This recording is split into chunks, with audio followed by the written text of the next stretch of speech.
we're all panelists now, so that means when we get to the Q&A point, you'll be able to chat and ask questions. For now, if you just want to have your video on or off, it's entirely up to you. We are recording this webinar, as we always do, so don't say anything you don't want to be shared later on. Ross, do you want to just kick off and get us going? Yeah, so this is actually a session that was going to be part of the SCVO Digital Senior Leaders Programme, but we thought Derek's presentation is appropriate for a much wider audience, particularly at this point in time, particularly where we're seeing even more cybersecurity threats during COVID-19 and just how some of those have evolved. So we decided to open this one up. And we're also recording it, so if you've got any colleagues or partners that you think might benefit from this, we'll have the recording available afterwards. The link will go on the SCVO website and also on the Third Sector Lab Facebook page. So we'll hear from Derek and then there'll be a chance for Q&A. As we go, if there's any questions you want to ask and you don't want to wait to the end, or if it's just in your head and you want to just kind of get it out there, you can use the chat box as well. Me, Siobhan, Maddie and John will try and pick those up as we go, and we can get them to Derek at the end. Equally, if there's any examples, so as Derek's talking, and if you've got relevant examples from your organisation or any resources or guides or anything else that you want to share, do please just use the chat box. Anything that I've missed, Maddie? Anything you want to add? No? Okay. We'll hand over to Derek Gordon from PwC. You should be able to share your screen, I think, Derek, I hope. Fingers crossed. Fantastic, thanks Ross. I'll just go ahead and do that just now, hopefully. Screen. This is where you all get to see yourself again as I share my screen, hopefully. Hey, there we go. Excellent.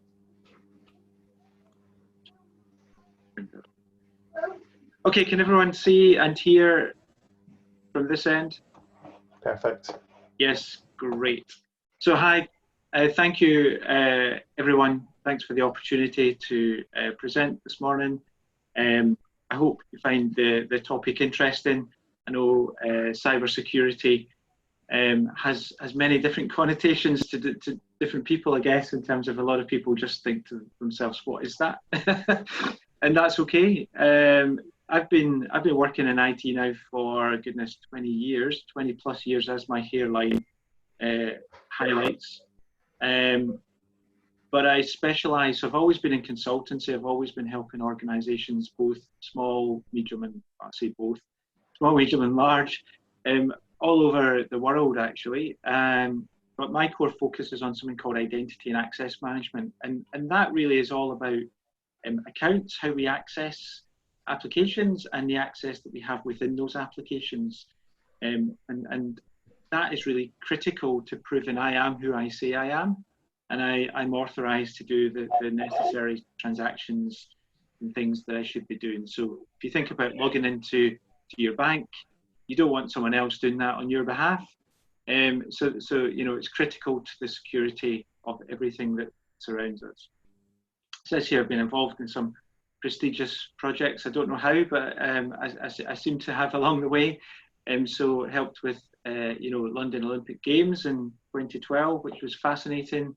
I've been involved in some of the largest deployments of identity technology on the planet. So one of those was for a telco in Africa, 50 million users.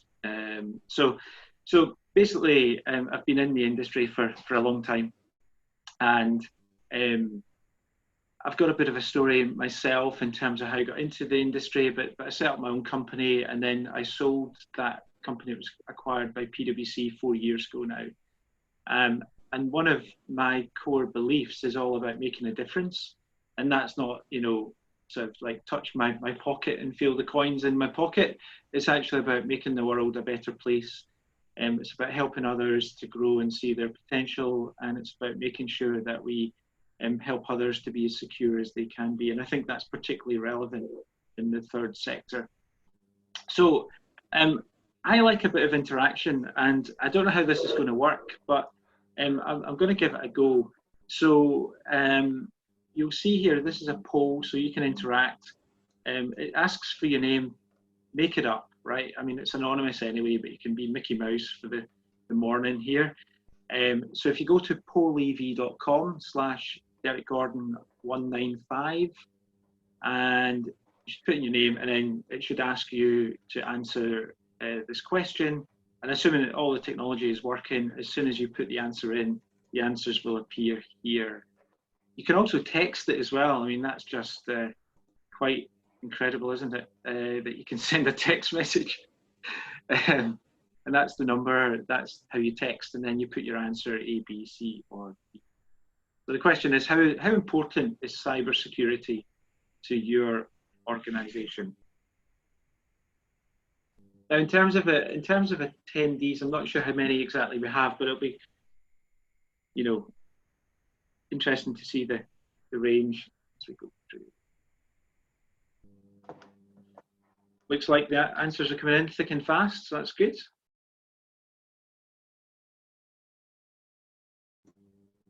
I admire the honesty of some people here, Derek. Absolutely, yes, yep.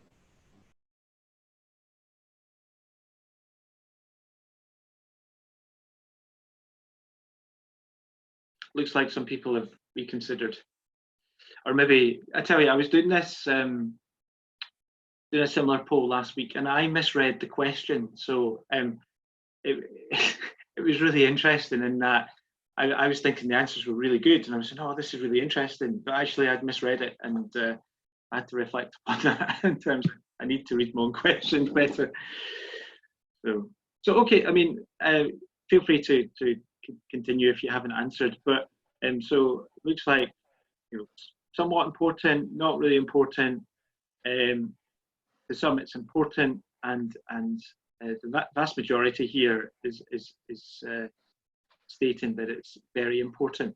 Obviously, as a cyber person, I think that's tremendous. But in terms of those that don't see it as being important, or, you know, less important than some other things, it'll be interesting. Hopefully, the session will give you some food for thought, and interesting to revisit that at the end as well, just to get your thoughts. So, in terms of context, I wanted to share this because this is what we talk about in the kind of wider, you know, industry of what's happening. We have this digital revolution. We have, you know, I'm sure you've heard Internet of Things, cloud. I'm sure you use social media, and apologies, I'll just move the photo so I can see one slide. Yeah, automation. So we've got this robotic process automation piece. So certainly, we're looking at how technology can help us, enable us to be better, to be quicker, to be cheaper, but also to give users a better experience, so it's seamless and frictionless and all those great things, that buzzwords that you hear. But at the simplest level, this is about making technology accessible to people wherever they are, whatever they're doing. You know, if it's about making, you know, looking on the internet and trying to get knowledge about certain products, or actually it's about maybe helping them in a certain situation, work environment, dangerous environment. It's all about how can we use technology to make the world a better place. But as we enable that, actually the cyber risk around it, because not everyone's a good person, the cyber risk is incredible, and that is evolving. You know, the threats, the risks, the fact that we've got more connections with more devices, and those devices are often unsecure. The fact that we've got, you know, talent shortages in the technology industry, and the fact that nation states are involved in trying to harvest this data and attack society in many ways. So we've got threats, and then we're also surrounded by regulation, particularly in certain industries like FS, you know, financial services, where essentially they dictate regulations that firms, organizations must comply with in order to do business. And I think if we look at that, a lot of people say, well, that's not relevant to my sector. But actually, I would argue that it is, particularly in the days of COVID, if you think about it, where in a lot of cases people were used to going into an office setting 9 to 5, and then they were told, okay, from tomorrow, you can't do that. So you do need to use technology, you do need to collaborate, you do need to collaborate with your colleagues, your partners, and that ecosystem of, you know, network that you have. And also in the third sector as well, I see more interest around how can we use technology to offer our services and make them accessible, you know, maybe to all generations, but maybe it's a particular generation. Maybe it's the youth, or maybe it's the elderly or the vulnerable of society. So I think it is very relevant. And then there's a view of, well, cyber risks, you know, for third sector, people don't target third sector. So that's interesting, because this slide demonstrates that they are indiscriminate. And actually, as much as they go after big companies, they also go after small. And I've seen that personally over my 22 years of working in IT. But what this slide really hits home is these companies aren't really short of money. They aren't short of resources, and they aren't short of investment in cybersecurity. And yet they have all been targeted, attacked, and compromised. And I think that message as well, if you're big, you might be a bigger target. But actually, that's not entirely true, because actually it's the most vulnerable that they go after. We talk about increasing the cost of the attack, which is basically make yourself less vulnerable than someone else, and they will attack that someone else. So in industry where firms have lots of resources and can you know, embrace that model, then that can work well for them. But even this week we read of EasyJet being compromised, 9 million customer accounts. So if you use EasyJet, please reset your password now. And then the other one was the supercomputer. Edinburgh University hosts that, and that was compromised. So they are indiscriminate. So again, I really appreciate your honesty here. Are you aware of a cyber incident within your organization in the last year?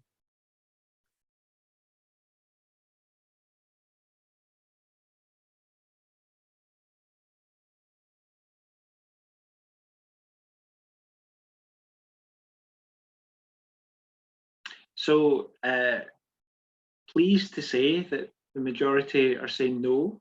I think that is great that you're not aware of any issues.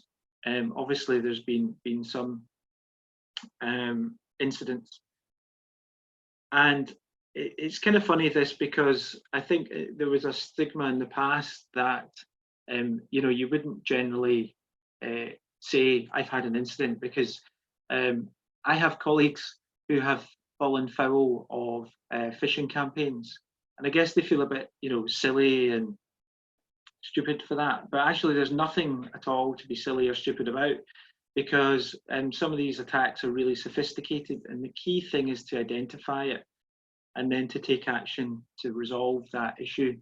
So even as cybersecurity professionals, sometimes we do things that, you know, in hindsight might not have been the right thing to do. But it's actually about being open to that and learning from it, and also equipping yourself so that if anything, you know, if you're targeted in the future, hopefully you take a different course of events. Just last week, I was speaking to NCSC in the UK, and a national/international charity, of which you will all know, had been compromised. I won't give any details to them, but that was just last week. And I tell you this, that with COVID right now, we will see the number of cyber attacks increase over the next 3 months, without a doubt. And it's incredible that, you know, it really made my blood boil, the fact that this charity had been targeted and compromised, and all the great work that they do. But it also made my blood boil a little bit around their response to it. And I'll share a little bit at the end around things that we can do, practical things, so that, you know, you sort of don't end up in the same situation that they did. So thank you for that. So this is just around who's attacking us then, you know, why is it important, and what are they after? So we see this really in 3 different categories. We see it as a hacktivist. They're just out, you know, for the cause, and that could be a political cause. You know, certain events across the years, you know, if the chap the US that was, holed up in the Ecuadorian consulate in London. And when that hit the news, and then there was a sort of arrest warrant that came out from a certain country, that country was targeted in terms of their services. So government bodies, etc. So there is definitely a very strong activist community that will, target certain industries at certain times. It could be the kind of climate change piece, and some of the oil and gas industries. And when Greenpeace do certain things, they target oil and gas. It can be around espionage and sabotage. It could be a nation. We see a lot of that. Iran, Russia, China. You might think that's all just made up, but actually we see it day in, day out, and it very much is real, and we'll share some examples of that in a few minutes, just around what happens there. And then criminal activity, which is scammers simply in it for the money. And again, that's where they target the most vulnerable, and often those that can't afford, necessarily don't have the resources to defend against, but also if they are hacked into, ultimately don't really, the least in our society that can cope with that kind of event. So it's pretty horrific in terms of some of the things we see at a personal level. And so this is just a bit more detail on that. The criminal piece is all targeted around fraud generally, or data. They want sensitive data that they can sell on dark web. Espionage, often we call this ATP incidents, and they're just out to steal information. So we see a lot of that with COVID at the moment, and also in the pharmaceutical companies being targeted to see the intelligence that they have. And then the hacktivists, which we've covered off, political motivation, or just doing it for a bit of fun in terms of service disruption, just causing chaos for the sake of it. So that's who we're protecting against. Now, coming back to why is that relevant in the third sector? So I've got 2 case studies here of incidents just over the last 12 months. And there was a question of, have you knowingly been attacked? Has there been an incident in the last 12 months? So Amnesty International do a lot of great work. I often get their emails and text messages, and we'll sign up to certain things for that. So they were attacked by a threat actor in China. So you can imagine why that would have happened in terms of a major threat actor trying to get intelligence from Amnesty International. So they were trying to harvest information all about the great work that Amnesty do. And that happened in March last year. And then we had St. John's Ambulance, which was struck by ransomware. So this was July 2019. And a ransomware is essentially where somebody clicks on a link, it installs something on your computer or device, it encrypts the data, and then it says you have to make a payment before you can access your device again. And you can imagine the chaos that would have caused within St. John's Ambulance, who do, again, great work. So they were able to respond swiftly, and within half an hour, they were able to combat that and also provide assurance that no data had been lost or stolen. But you can imagine the impact that it would have if they are compromised and they don't know it, and their sensitive data is leaking out. Maybe there's fraud taking place. It can cause chaos, and I think more people are certainly aware of that situation today. So when we come over to the left here, that's kind of case study. So who's doing this? In the third sector, we actually find for espionage and criminal threats are the 2 main actors. Hacktivists, less so, mainly because they've got more of a conscience, and actually they can say inside themselves, actually, I'm not going to target these organizations. But certainly the criminal and espionage piece, they just don't care. They simply do not care. So what's the impact? I'm sure you all have thoughts and ideas and have seen some of this. It's quite interesting. I don't know if any of you followed the TravelX or Fumbler story. So TravelX were hacked tail end of last year. They basically ceased business for 6 weeks. And then when they returned to business, the company lasted 2 weeks before it went into, I think it was insolvency or administration. So people say, well, a hack's never really taken a business out. I would disagree. I think it has. And I think there's a number of cases where we can directly point to a cyber incident being at the demise of that organization. So look, you might think that's all very drastic, and it is. And certainly most organizations do recover from a cyber incident, but it takes a long time and it costs a lot of money, and there's a lot of pain. And like I said, I was helping an organization last week, and I know the sleepless nights that they faced having to recover and investigate that attack. So these are some of the impacts. There's direct costs, obviously, around the investigation remediation. In industry, there can be sanctions. So 4% of revenue around GDPR, and that's total revenue for a breach. So that often, when we're talking money, commercial organizations, sit up and take note. And also customer redress, the fact that if you look at the moment of a certain airline who was hacked, not the one I mentioned, the orange one, but the British one, BA. A lot of customers are filing lawsuits right now, using GDPR as the reason for that. So again, there's financial impact. So there's definitely the direct costs.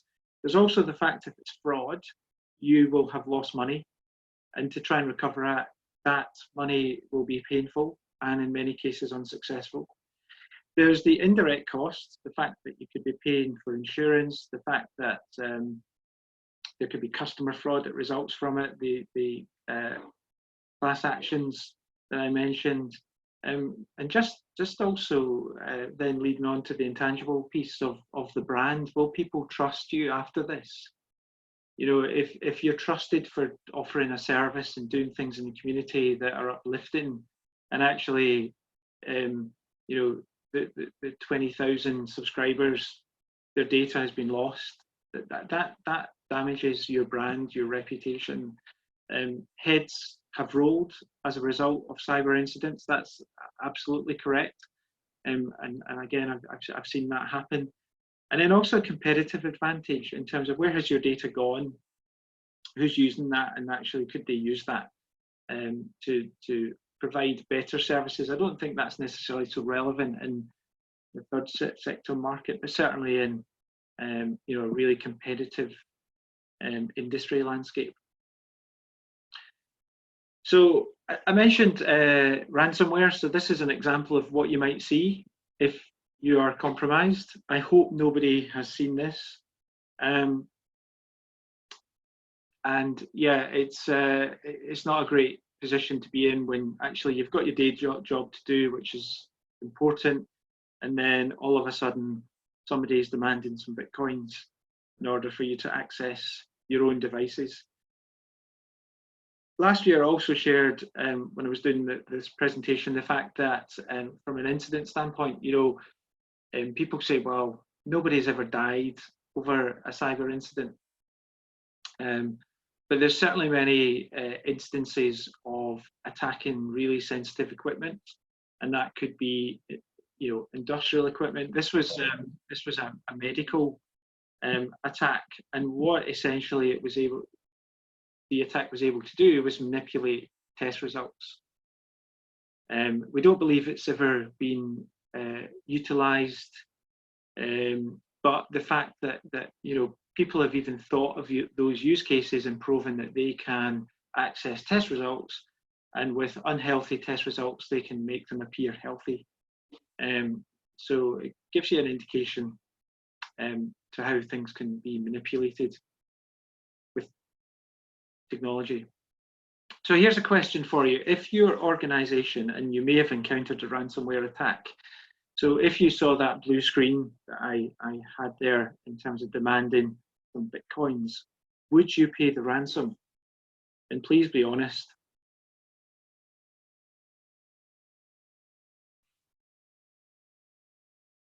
And if the question doesn't make sense, please ask. I think you can add a comment in the chat box or raise your hand. But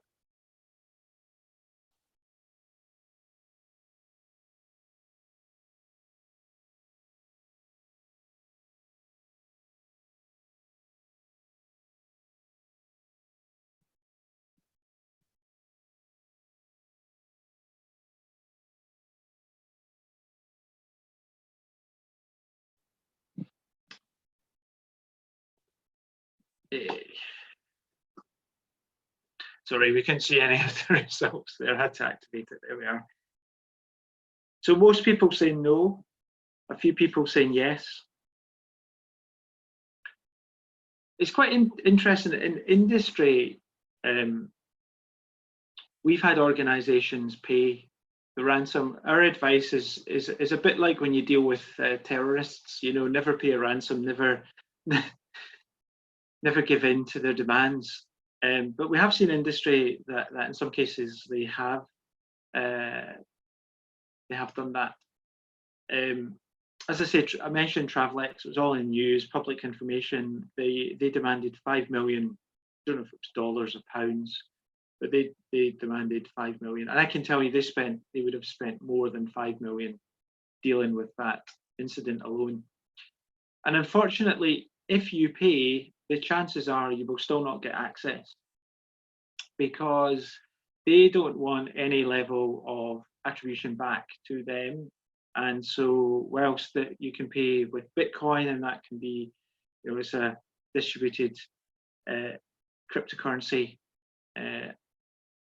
you will never recover that Bitcoin back generally, and you probably won't get access to your device. So our advice would always be don't pay, because the chances are, even if you do, you will not get the encryption keys to get back into your system, unfortunately. By that point, it's too late.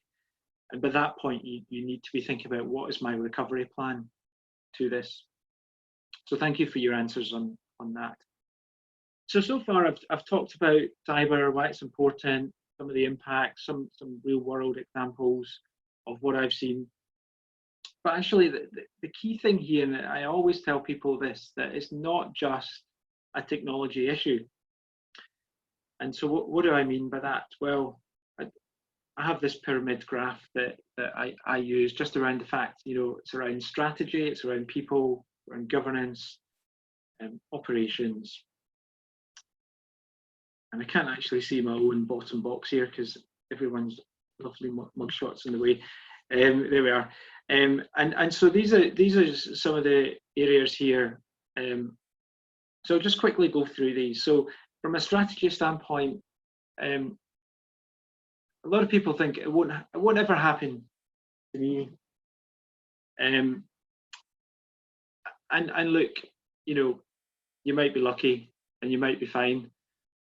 But in all the institutions and organizations that I deal with, I would say at some point they've had a cyber breach, an incident. So it might even be that you don't know that you've had one. At PwC, we were involved in basically an espionage from a Chinese actor, and that had penetrated 40% of the global managed service providers that offer IT services. We think it was the biggest attack that has ever happened, and we were able to be at the coalface of that to see what data they were extracting. And what was really interesting for me was the fact that two things. One is most people didn't know their data had been compromised, when in fact it had, because of the managed service provider. And the fact that the managed service provider didn't tell those clients that had been compromised. So coming back to the point, you know, you might not know it, but actually you might have a threat actor that has access to your systems, to your data today. And I think it's important that from a strategic standpoint, you understand that, and you just think about what that means and how you might respond to it. People's a massive factor in security. In terms of the culture, it goes back to the earlier point of, I think 10 years ago, hands up, who's had a cyber breach? You would have nobody. And today, if you're at a technology conference and you say hands up, who's had a cyber breach? Probably 70 to 80% of people will put their hands up. So certainly the attitude has changed, the culture has changed. We're much more open and transparent. And even with regulation like GDPR, we have to report incidents. So people's a big factor, and I've got a video to show. I showed this. I show this a number of times. Hopefully you'll get the sound, because if you don't, it will sort of make a mockery of the video. But if you do, hopefully it sort of brings home why people are really important to this. Governance. The fact, do we have good governance policies, management that surrounds, cybersecurity? Do we know what a complex password looks like? Do we educate our staff around that? Is there training, communications? So that is really important. That again, we reinforce the fact that cybersecurity is important, and we are able to demonstrate that with good policies that we implement. And then operations, good housekeeping. The number of organizations I deal with where we discover what we call dormant accounts. That's people that still have access to systems that left 5, 10, 15 years ago in some cases. And that's poor governance, because that account is still active. And actually, in a lot of cases, the password is still the same as what it was when they left the organization. So people that actually could have left in, not the best circumstances, still may have access into your network. So I think good housekeeping is important. End-to-end security, making sure that you think about security not just as one thing, but you break that down and understand the key and critical nature of the applications and data that you have, and how you sort of embed this into your overall architecture. So this is just a summary slide of that, and it's asking, things like, do we have the right skills? Are the staff aware of the cyber risks? If not, what would you do about that? How can you reinforce good practice, good security in your organization? Do you understand the threats? Maybe, and I'm not trying to scaremonger, maybe coming on to the session today, you were thinking, this isn't really that important. But actually, if you think about through the impact it could have on your organization, if those threats are successful in compromising your infrastructure and data and systems.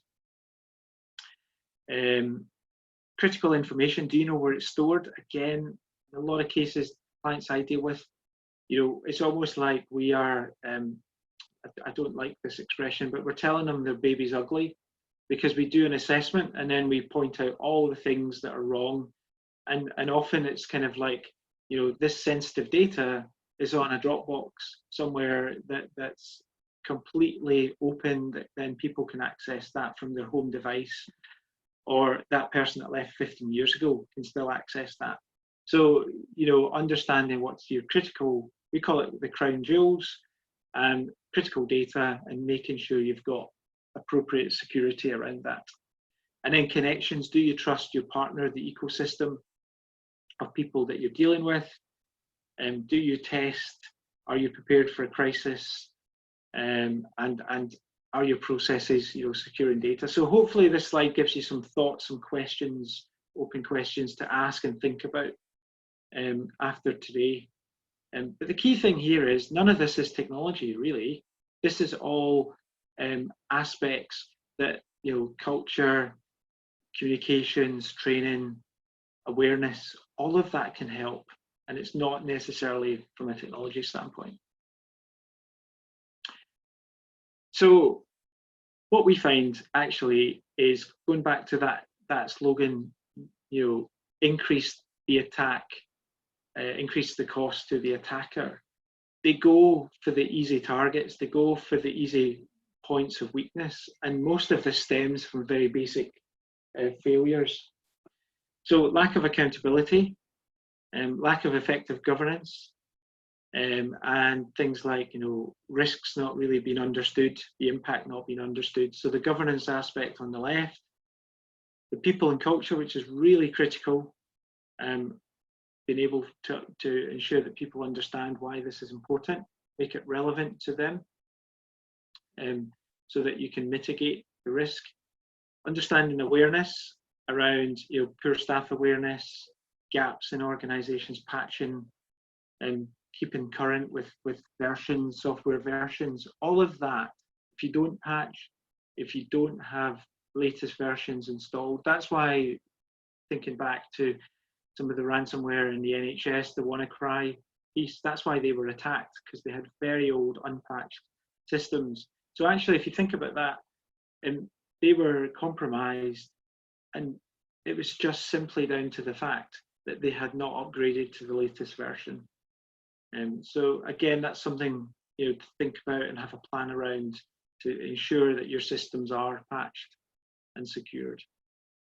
And then data, can people copy data, particularly sensitive data, to cloud services like Dropbox, or can they email that? What controls do you have in place? And also, do you understand what data you have? And then legacy, this is just all really around sort of blind spots. So making sure that you think about old systems, old data, old users, and appropriately managing those so that those accounts are disabled, deleted, the sensitive data isn't left in open environments that anyone and everyone can access. So I wanted to focus on people and culture because I think this is really important, and I hope you can hear the sound when I hit the play button on this. I really do, because like I say, otherwise it might not be as effective, but hope you can all see this.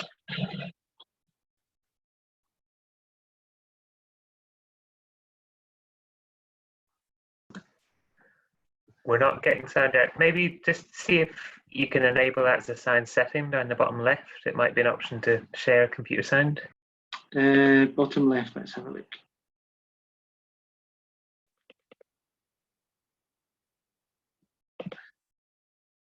I can't see the option on the bottom left. Maybe now. Let's have a look. We've got a search button, a kind of zoom button. I'm just aware, John, that actually not all versions of Zoom, I think since they did their update, have got share audio from the screen. It seems to be a bit of an issue. Yeah. Oh, that's frustrating. Sorry, on you go, John. I'm just wondering if there was a YouTube link that Derek could share that might... Yeah, that's a good idea. Yeah, just give me a second, I'll see. I don't know if this is embedded in the presentation, unfortunately. Yeah. I mean, I can certainly share the slides afterwards. Sure, yeah, that'd be great. Yeah, thank you. Look, it's a bit unfortunate. Unfortunately, the video is an interviewer, and it talks about the Sony incident that happened. It's a US kind of talk show. So they go out into the streets of the US and they ask people, essentially, is your password secure? And at first people are a little bit reluctant, and they say, well, what kind of things do you use in your password? And they might say, well, I use my dog's name and then my date of birth. And they say, oh, what kind of dog have you got?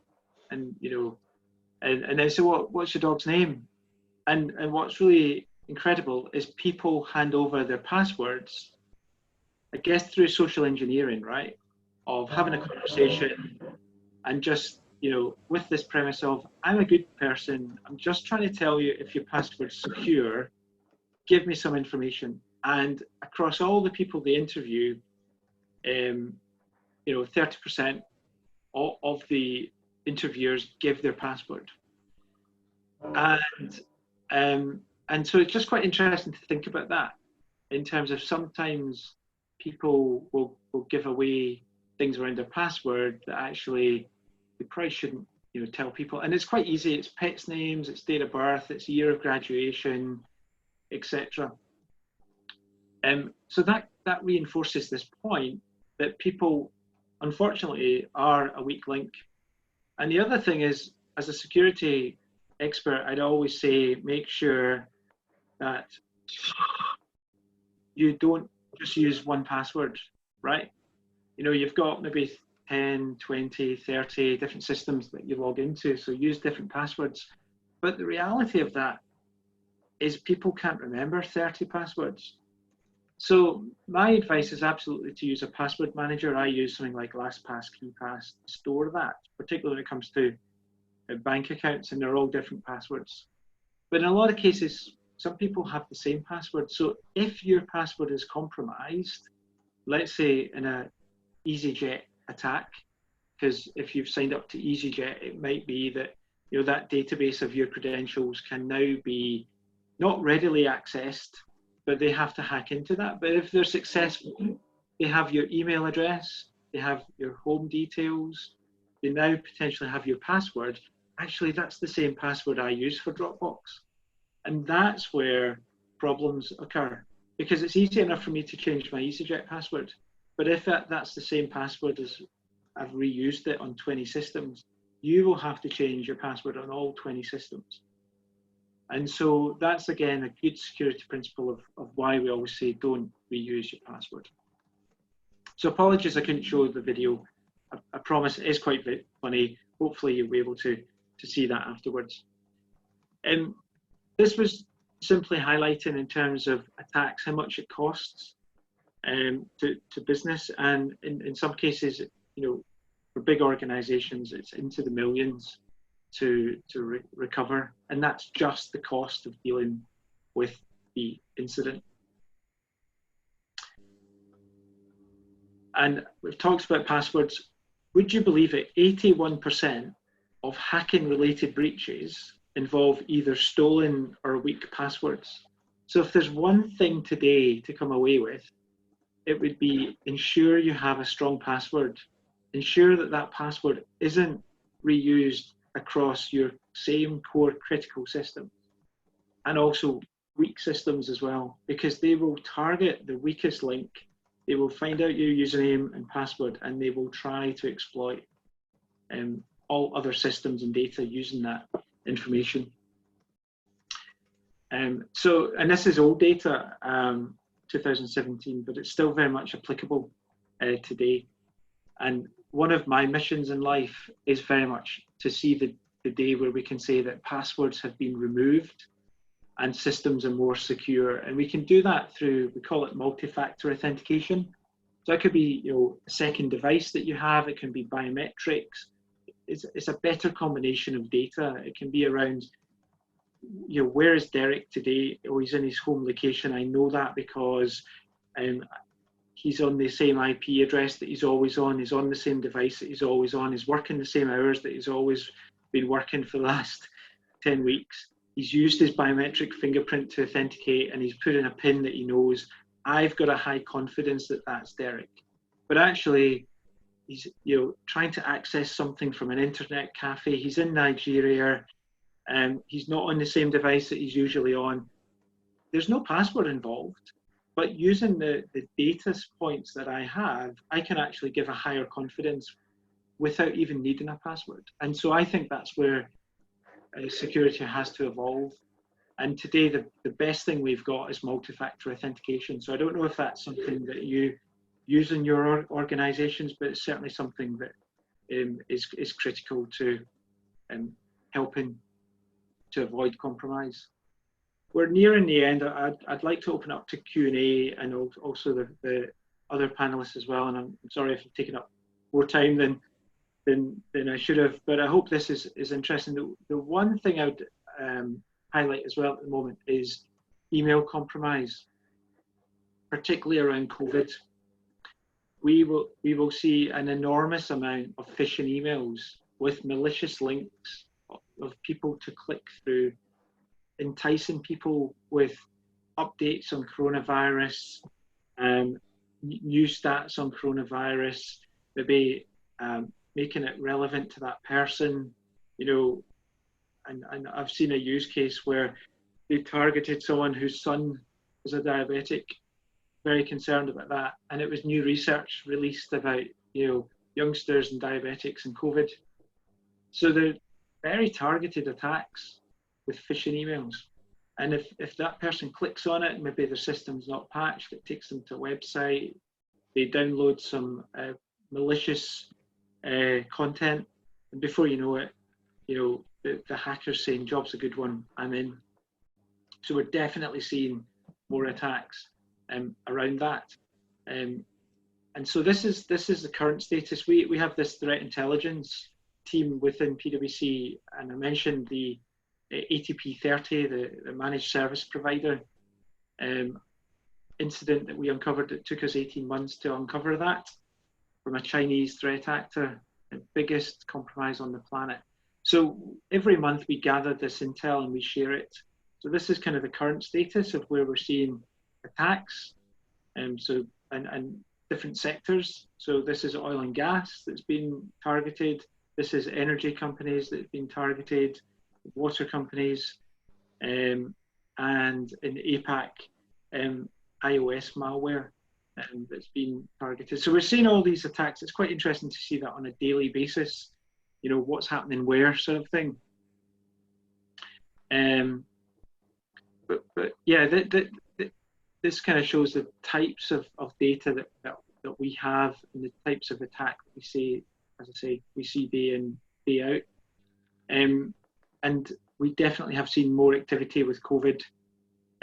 So this box here is a bit more activity than it had in April and March as well. So just quickly in summary, and I know we've covered quite a lot today, I hope it's been interesting and useful. This is what I would say to people in terms of takeaways. Cybersecurity is a risk for all businesses in all industries. It goes beyond the realms of IT, and hopefully you've picked that up in terms of people, culture, education, awareness. It's all critical. It's ever increasingly indiscriminate. They do not care. They will target anyone and everyone. And what we see is those that have tried and tested responses to an incident are the best organizations that cope with those. I mentioned earlier that I was dealing with one last week. Their backup was 10 years old. Please, please, please ensure that you have a backup that's up to date, that you have confidence that you can restore from, and it's not on the same network devices that could be compromised. Because if they get into your network and they encrypt all of your systems, they will encrypt your backup device too. So please, please, please make sure it's up to date and off your network, that it can be accessed securely in the event of an incident. Because it's cost a lot of people a lot of sleepless nights over the last week to recover that situation. And the cost is huge, not just around the disruption, but if it's in the press, no one wants to be on the front of the Daily Mail with bad news, but the reputational damage that it will cause. So this was just a couple of pointers. I'll just quickly run through these and then hand back. Think about the 3 Ps: patching, make sure your systems are up to date. It's pretty easy to do, actually. It's not that difficult. Passwords, make sure they're secure. Make sure, if you can, use a password manager. Make sure you don't reuse passwords on many of your systems. And if possible, look at multi-factor. And privilege, make sure you've got a handle on what your privilege accounts are. And again, that the password and process around how you access those are secure. Think about the value of information that you handle, not just the personal data. I'd encourage people to have an inventory that they say, this is the critical systems, this is the critical data, and this is how we're protecting those critical systems. Consider what you would do around a major incident. Are you prepared? And the comment here is, it used to be, if you're compromised. It's no longer the case in cyber. We don't talk about when, if, we talk about when. And do you need training? Do a dress rehearsal? Would that be useful? Again, we find organizations find that immensely useful, so they're prepared for it. They know what to do in that event. Ensure that third parties that you interact with, where you're sharing data, might have access to your systems. Make sure you know who they are, and make sure that they're properly vetted, and if they have their laptop on your network, make sure that they patch, make sure that you have confidence that their device has not been compromised. We talk about cyber essentials. In PwC, we have this white paper just about know the game, not just the rules. And we think cyber essentials is a good pathway to help, again, in terms of raise awareness and good policy and process. But I'd encourage you all to look at the know the game, not just the rules white paper. A lot of food for thought within that.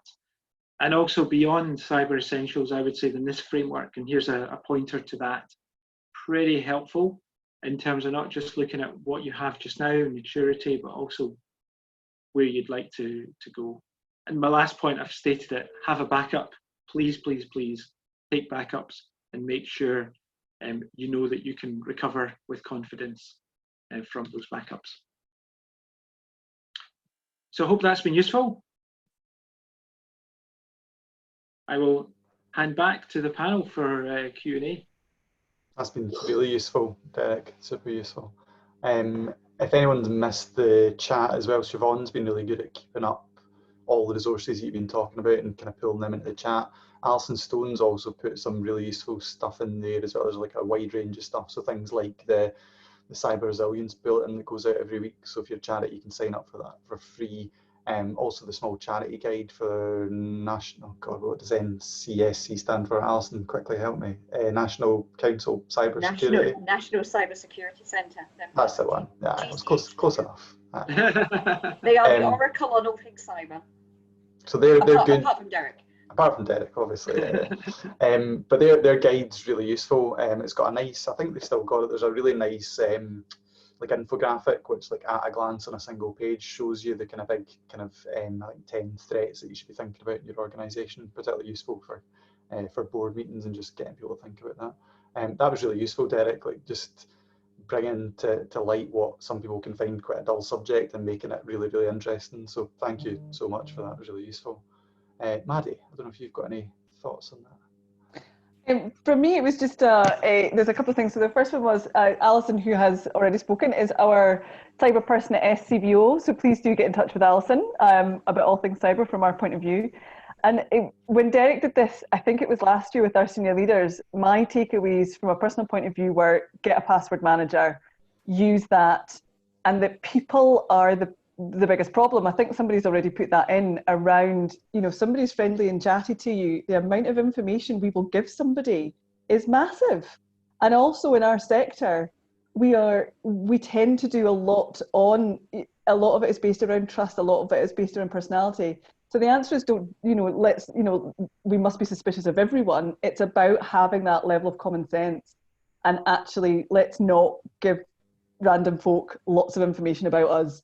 Let's just be a little bit careful and just having that level of knowledge around what are you asking me this for? Why do you want to know this? What's its purpose and what you're going to do with it? And that was a big eye-opener for me because I will tell anybody everything. And I was sitting there, please do watch the video when we send the slides around, because I sat watching that going, oh my God, that is me on that video. And the other chief execs and senior leaders we had in the room were all sitting there going, I've just bought a book to write down all my passwords in. And that Derek was going, oh God. It's like, oh my God. So it's those kind of things that, that we take for granted.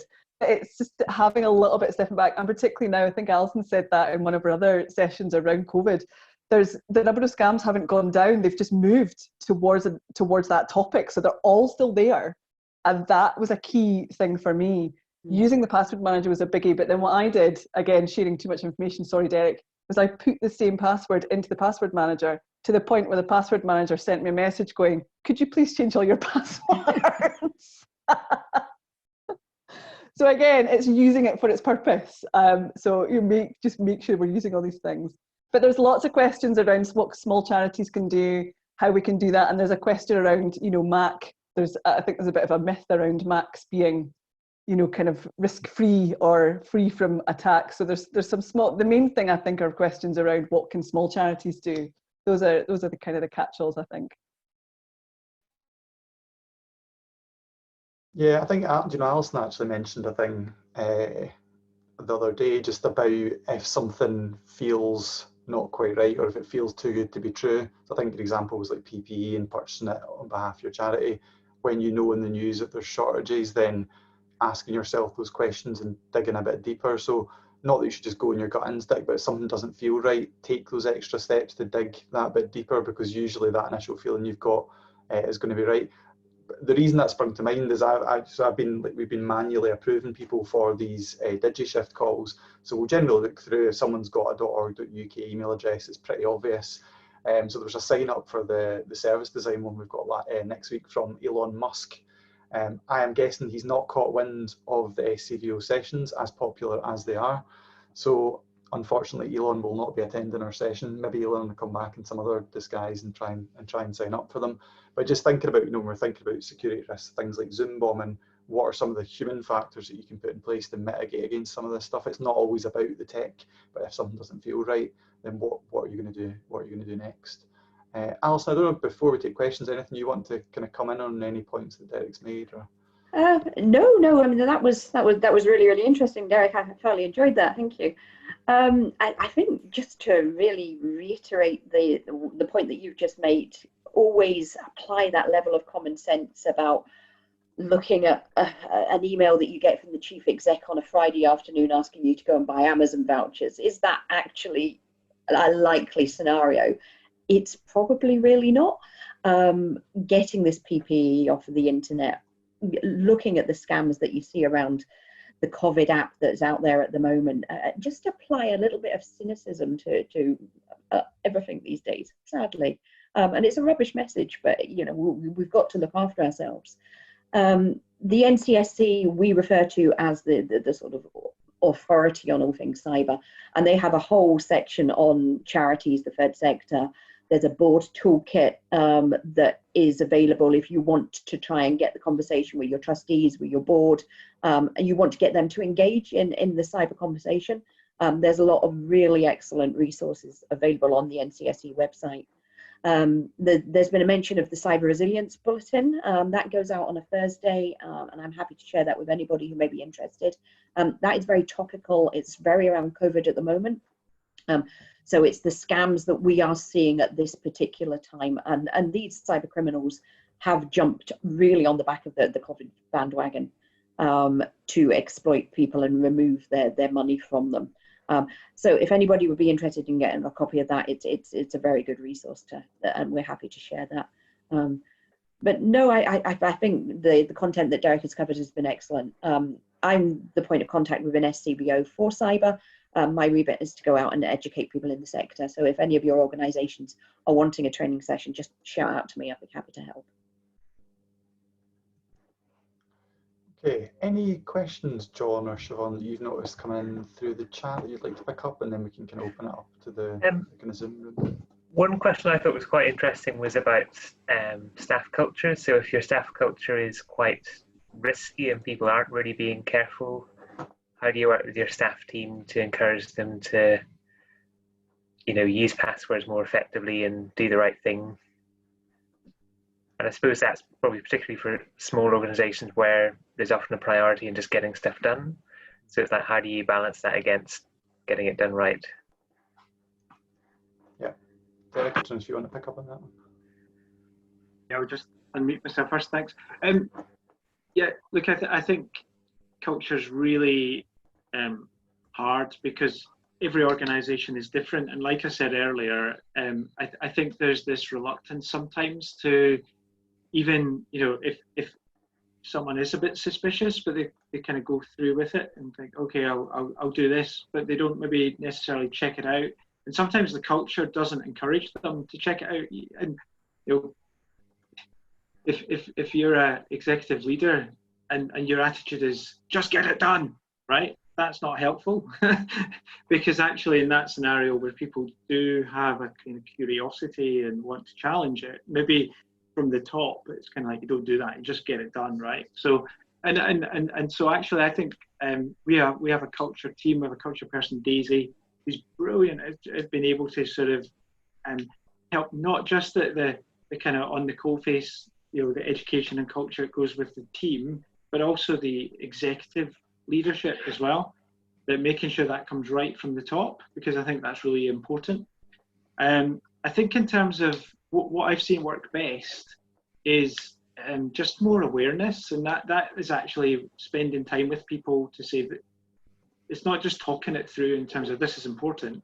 It's almost like showing them why it's important, and the more real that you can make that and more personable to them, their systems, what they use, I think the more impactful it is. So that, I think my guidance would be try and within PwC, one of the things, we've got this one firm day, and what I'm trying to do is have our graduates, our associates and senior associates, so they can have 5 years cyber experience, give up a day to go and work with the third sector.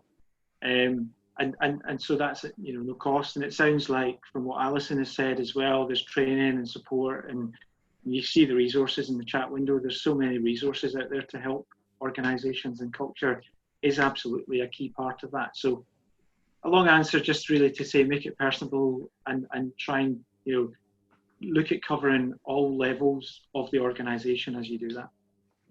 Okay, thanks. I think Go sorry, ahead, my chip in. I think one of the things that we say when we're going out and teaching is trying to have this no blame culture if people make a mistake. And Derek hit on this earlier on when he was talking about phishing emails. These things are incredibly sophisticated. They are very, very well crafted. Cyber criminals potentially use an element of social engineering to make sure that they've got their story straight, to make it look like it is a viable thing. And if people do click on this, they should be forgiven, because it's a genuinely easy mistake to make, because these things are so damn good. Just wanted to share that.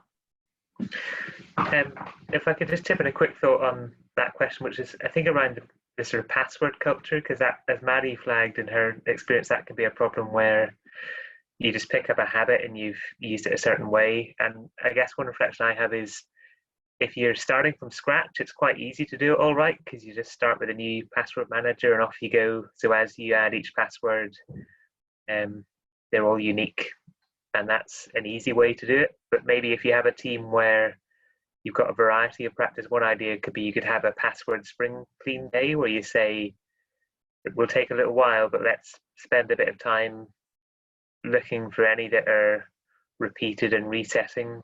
And it might be that on a few key systems you just say, right, to make sure it has happened, we'll do some password resetting. So obviously you wouldn't do that routinely, because that actually causes more problems than it solves. But you might say, let's take a day as a team and let's go through our most important things. And the thing that would do is that would help people get over the technical bump of how do you start using a password manager. And it also helps people understand, right, this is a thing we're doing together, it's an activity to get ourselves into a better place. And you may find that once you've done that once, people can then pick up the better habits more easily in future.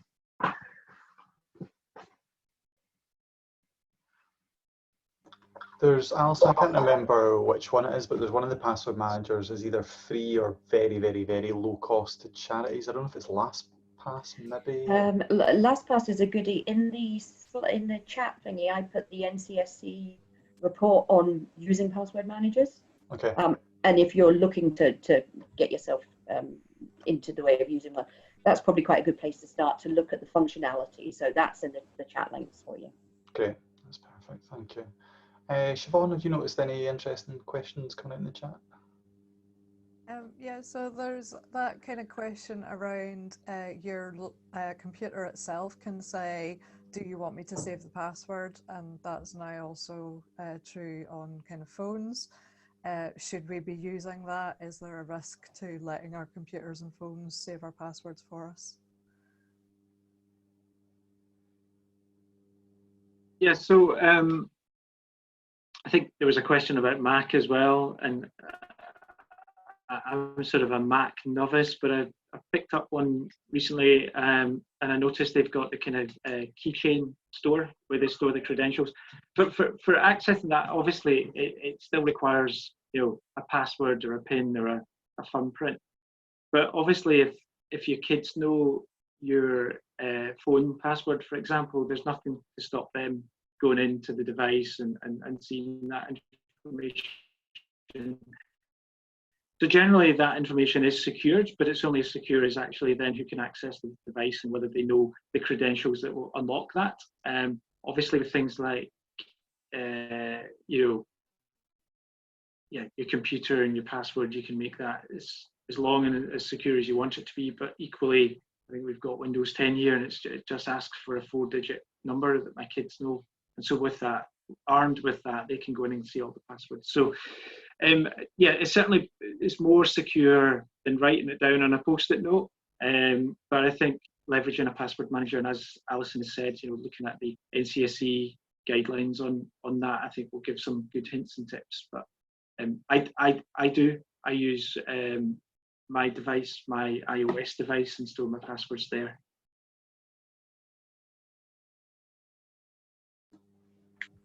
Derek, you can maybe answer this one for me, because it's a bit of an urban myth. Macs don't need antivirus and they never get hacked. That's a big fib, isn't it? Absolutely. I mean, like I say, I went out and bought myself a really cheap Apple Mac just to have a play with it. Just in the last 2 weeks, I did social distancing when I bought it. Don't worry. There are definitely vulnerabilities there. I've seen vulnerabilities in terms of the security patching, etc. So absolutely, if they're on a network, they can be hacked into. Yes. Pasna, have you got a question? Thanks. That's really helpful, Derek, and Alison as well, about Macs being hacked. I was just wondering, I've been in link with an insurance company, and they're asking me these questions about the antivirus and anti-spyware software. I was just wondering if you would recommend then that we should install them? Yeah, so but absolutely, it's a good point about cyber insurance as well. It's a bit like your home insurance, which is typically they won't pay out if your door's been left open, sort of thing. You need to have locks and appropriate locks of a standard, and so the cyber insurance, it's important you read the terms and conditions. And I'm not surprised that they stipulate good sort of management and good hygiene, and so antivirus and malware, anti-malware sort of software. I suspect they'll stipulate that needs to be installed. Also, if you look in the terms and conditions, you might find that they stipulate that you need to be on the latest version. So again, coming back to patching, I think those generally they do stipulate elements of that. So it's really important you read the T's and C's. But answering your question, yes, I would expect them to stipulate that antivirus and anti-malware be installed on your devices. Yeah. Well, one thing on cyber insurance is have a look at the level of cover that you're getting as well. You can get a very basic policy that will cover you for some level of recovery, but there are bolt-ons that you can get that are worth considering that will give you access to people who can do reputation management type stuff. The cost of a recovery for a ransomware cyber attack can go quite high. So make sure that the policy that you've got is fit for purpose, and get the best you can afford. Thank you. Yeah, I was worried about that. Thanks a lot. Okay. Any others that you've spotted, John or Siobhan, or shall we open up to the room now? What do you think? There was just a question around VPN, so maybe an explanation to some people what a VPN is, yeah, good question. And then any particular ones that Derek or Alison would recommend. So VPN, virtual private network, so that will secure the traffic from the device generally into a network. So here at PwC, for example, we have a cloud VPN, which basically means if someone intercepts my network traffic, they will not be able to decrypt it. So it's a secure communication channel between my device and my network, in essence. In terms of would I recommend it? I think certainly for when you're out the office, so home working in a hotel, for example, absolutely, I would recommend a VPN. In terms of which VPN I would recommend, I think I need to be slightly careful, and I don't want to favour one or the other, but there are some that I'm certainly aware of. I don't know, Alison, if you have any that you would recommend to the audience here, but I guess the ones I have in mind are probably more for kind of commercial, big, large enterprise type organisations. Off the top of my head, I can't think of any, but I do have information that I'll look out and share with everybody on VPNs. Just pick up on something that Derek's just said. Public Wi-Fi, evil. Go nowhere near public Wi-Fi. Not that we can get out anyway. But yeah, your Wi-Fi that you pick up in Starbucks when you're in there for a coffee, you don't know that you're actually attaching yourself to a genuine Wi-Fi. You don't know who else is on that platform at that time.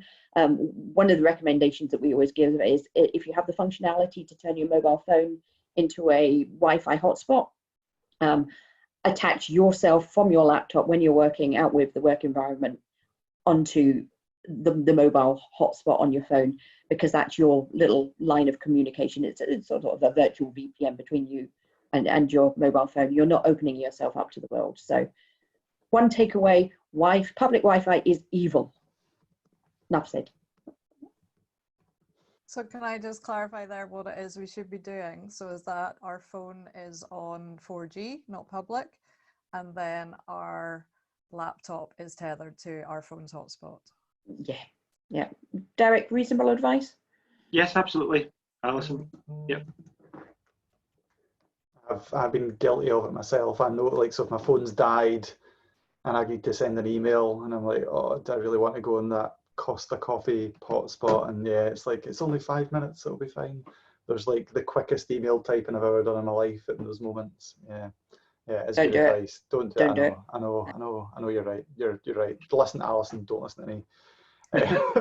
Yes, I only learnt this from Alison a few months ago, and I've been quite religious in it since then. I'm going to get a t-shirt made that says public Wi-Fi is evil. Just wear that. I shudder now of how open I left myself. It is amazing how quickly you get into the better practice. So it seems like a hassle to start using it, but once you do, then it becomes second nature very quickly.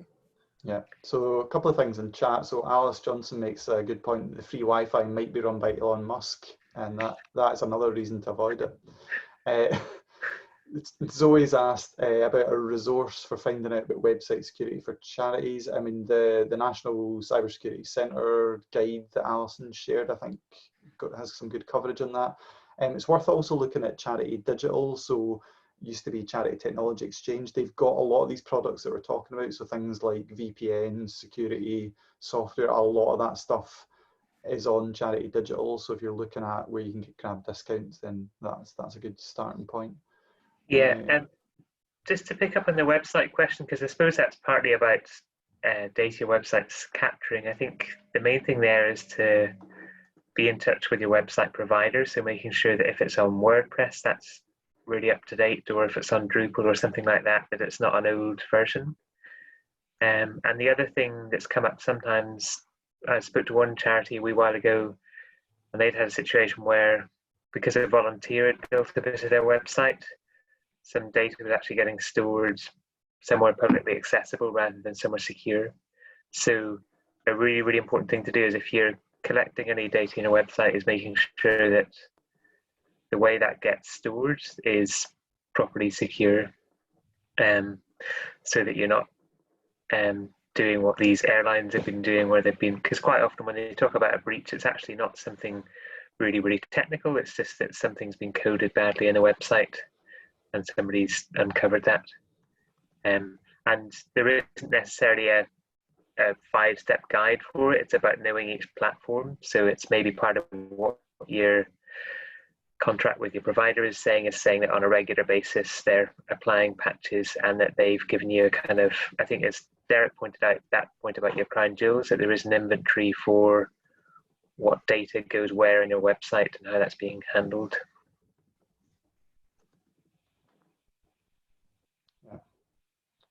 Any questions from the room? So anyone want to jump in with a question? If you're not on video, I won't be able to see you putting your finger up. So you can either turn your video on or just shamelessly unmute yourself and jump in. Whatever works best for you. Any questions? It can be small and specific on platforms, or it can be a more open, larger question. Can I ask a quick question then, if nobody's asking a question? Has anyone in the room been a victim of any kind of cybersecurity threat within their charity? Yeah, Harry, do you want to jump in? Oh, yeah, there we go. Oh, we can't hear you for some reason, Harry. Is that better? That is, yes. Hey. There's always one more mute button. Yes, no, we had our data guide decided that we would be calling it an exploit rather than a hack on one of our systems last year, because there was someone set up a kind of auto attack thing which bypassed the kind of robot capture device that we have on one of our forums, and they used a VPN so they could kind of hide behind it, and they kept changing the IP all the time, and were just using it to try to take publicly available data, but taking data which should be available on a sort of individual, record by record basis. You can look up one or two records, but they were using it to try and get large numbers, get a big batches of data. So we managed to kind of close it down pretty quick. But the thing that I kind of took from that was something that I think it was maybe you, Derek, was saying earlier, that it's really good to do some kind of dress rehearsals of what happens when things might go wrong, because we hadn't done that. So we were all kind of trying to do the right thing in the eye of a bit of a storm, and kind of desperately charging around thinking, oh God, who hadn't we spoken to? Have we informed the PR team? Have we informed the chief exec's office? Have we done this? Have we done that?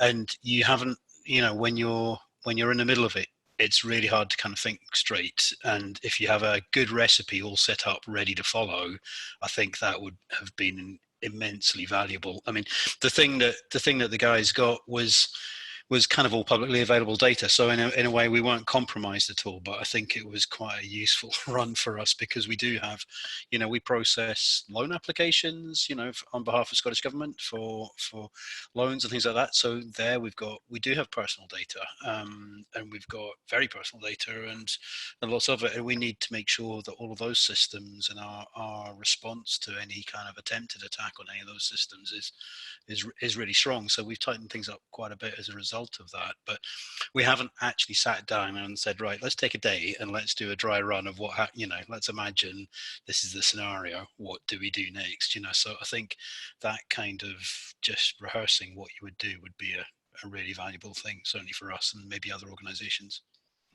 Yeah, that's really good advice. Yeah. Any thoughts on that, Derek or Alison? Scenario planning. Yeah, I would agree, Harry. We have this thing called Game of Threats, I guess mirrored on Game of Thrones, really. And you've kind of got the attackers and the defenders, and it kind of turns it into a game. But what that's really useful is, firstly, raising awareness. I think secondary, making people, almost under the heat, realise that they're not prepared.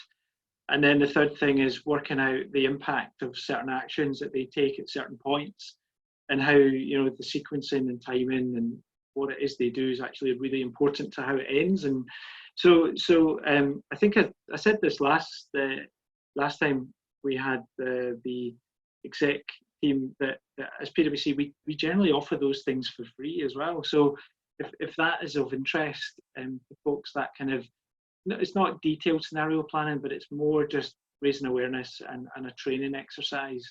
And it's critical, because even with that, I have seen CISOs and CIOs crumble, because, and then they you can see the sweat from them as they're dealing with an incident, and that's when they sort of look at you in the eye and say, what do I do? And you think to yourself, that's even with good prep, and we've done this a few times, and I've seen the scenarios where that has not been done, and it's much harder, to remediate and recover. and the stress levels are through the roof. So yeah, I'd fully endorse that scenario planning and going through those, even just the brainstorming around what are the things that could happen, what would we do in those instances, what are the teams involved and the people, and how does all that work? It's invaluable. I think we say prepare for the worst and hope for the best. I just think going through those kind of crisis exercises are really invaluable, and also it helps you with the dynamics of certain people as well. So it actually can bring the team together. So there can be sort of secondary benefits from doing it as well. My two penneth worth. I'm going to continue promoting the NCSC. I should get shares in the NCSC.